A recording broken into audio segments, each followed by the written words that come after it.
Hey everyone, it's Jason Gillett here. I'm just going to give you a quick tutorial on the Lincoln Corsair, on their display in the middle center stack, how to work it, what the options are, how does it work basically.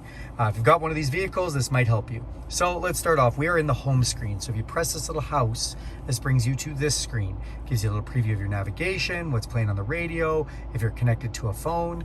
This is for the Wi-Fi signal, and this is the outside temperature and the time. Wi-Fi can connect to a building or a house, or you can pay Lincoln and they will give you Wi-Fi, like a data plan for your cell phone, and then you can connect up to 10 devices. It typically gives off a little better Wi-Fi signal than a cell phone does, but you can buy Wi-Fi for your car. Going through the bottom here, you've got some icons. They're pretty straightforward. So audio, yeah, let's just tell us what's going on in the audio. If we are on satellite radio right now, we want to change that. We hit sources. We can pick a different source of stereo.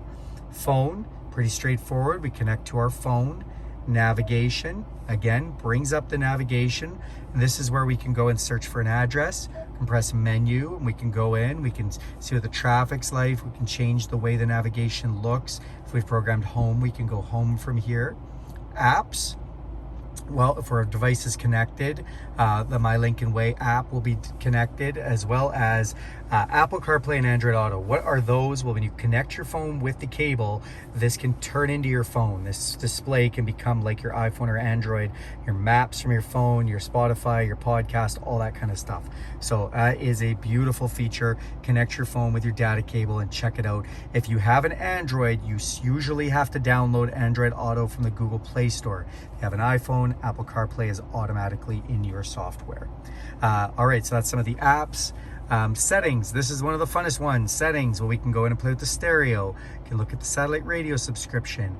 Driver assistance, now that button is actually, you can activate that from here as well. I'll just go into it for a quick second and show you. Going to driver assistance, we can go in and play with a bunch of things. Cruise control, well, what's cruise control? Well, we have intelligent, or we have adaptive cruise control. What's the difference, Jason? Well, adaptive cruise control slows you down when it gets too close to a vehicle.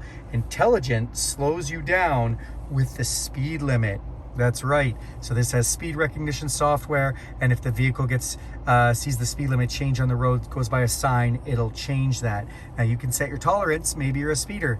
You like to speed. Well, let's put it at 5 kilometers over the speed limit, because I don't like doing the speed limit. Hey, your ticket, your choice. But pretty cool. It has both adaptive and intelligent.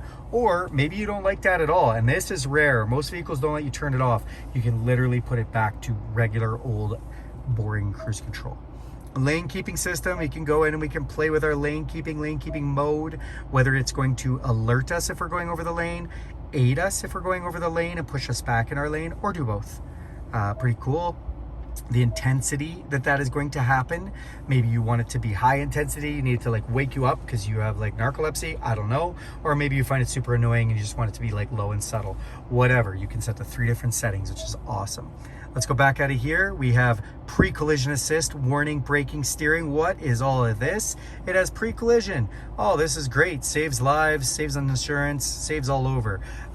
We can have distance indicator. So this is cool too. I didn't show you this, but if you press these eyes, it tells you what this does. It'll give you a visual indicator when you're following a vehicle and getting a little close. Active braking does exactly what it sounds like. It'll brake automatically if it thinks you're gonna crash. Evasive steering, this one is neat. So the vehicle will basically heighten your steering and make it so that it knows you're going to crash, and it's going to get every little bit of power to that power steering and let you just whip the wheel over and divert the vehicle, hopefully not hitting the vehicle in front of you. And then alert sensitivity, so you can go in and we can set the alert sensitivity for if you're getting too close to someone. So that's all your pre-collision assist. Get out of here. We got speed sign recognition. Again, we can go through here and we can set tolerances. We can set warnings, whether you're going over the speed limit or not. You can do all kinds of fun things in there. We scroll down a bit more. Blind spot information, you can turn that system on or off. That's your mirrors. Cross traffic, when you're backing up, whether it beeps at you if something's coming across from behind you. Reverse brake assist, if you're backing up and feels like you're going to hit something, it'll put the brake on. Maybe you don't like that, you can turn it off there. Oh, I want to get back into there because I didn't show you all the menus. reverse brake assist, driver alert. When you've been driving for a long time, it's gonna tell you maybe you should pull over, have some coffee, or just take a break.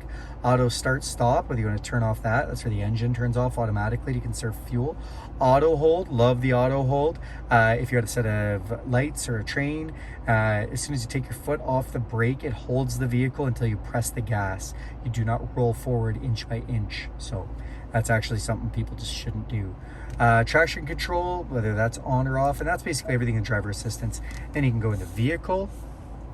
We can go into here and we can see how long it'll let it idle for. Well, 30 minutes max, and then it's going to shut this engine off.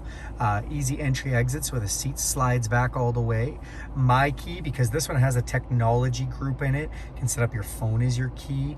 Onboard modem serial number, remote start setup, what your windows, how those are working, your wipers are working, your power lift gate, your lights, your locks, your mirrors, your door keypad code, all that stuff is in vehicle settings. So you've seen that. My Lincoln Way, that's the app you can download for remote starting, unlocking, locking your car, tracking your car, scheduling your service, all these kind of things, your phone, your Bluetooth, your clock, pretty self-explanatory. Mobile apps, again, what you want to hook up, the Lincoln Way, the main one. Wi-Fi, what your display's doing, 911 assist. What's that? Well, 911 assist is if you get in an accident, it's going to call 911 automatically. And then we've got voice control. It teaches you how to use it. Valet mode, you can put the car in a valet mode so they don't take off and do things with your car. It limits the speed, does all kinds of things. Automatic updates, whether or not you want the car to update itself, kind of like your phone does with the software. Personal profiles, driver 1, driver 2, these kind of things. So if you put your personal profile in, it'll set everything, like even your radio stations and everything. That's your memory. And ambient lighting, a really fun one. We can control the inside colors, pick them, different mood for different days. And then we can go into the navigation settings, driver seat, passenger seat. You can also access some of these things from other places, like that one. You can press this button right here to bring that up, and then it'll let me adjust my lumbar up on the screen. I will go into the general one for a second here. So this is where we can change a language. Maybe you accidentally switched it to French. Now you can switch it back to English. Temperature units, measurement units, tire pressure units, touch button beep, whether it beeps at you, automatic status updates, analytics and diagnostics, about the sync technology, software licenses. We can reset the whole darn thing. So that is really your touch screen in a nutshell. You might have more questions, but I just wanted to show you that. Thanks a lot for taking a look at this video. Again, please click the subscribe button, hit that notifications button. You'll see every time I make a really cool video like this. Thanks for watching and have a great day.